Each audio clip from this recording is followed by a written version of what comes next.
Hi, and welcome. My name is Cliff Hockley, and I am the principal of Cliff Hockley Consulting, a commercial real estate consulting company. I can be reached at cliffhockley@gmail.com. Today, we're going to discuss the importance of a use clause in a lease. The use clause is usually clarified as part of a letter of intent, even before you draft a lease.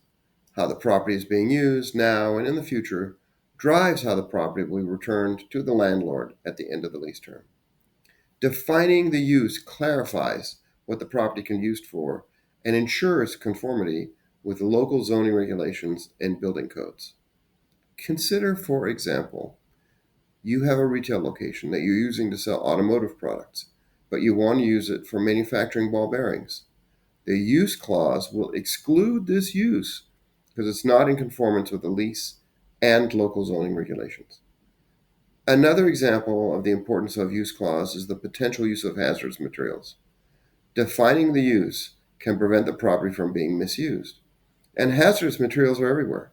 Hazardous materials may be involved with the operations of tenants with the following uses: industrial, manufacturing, cannabis, medical, hair salon, office products, think toner.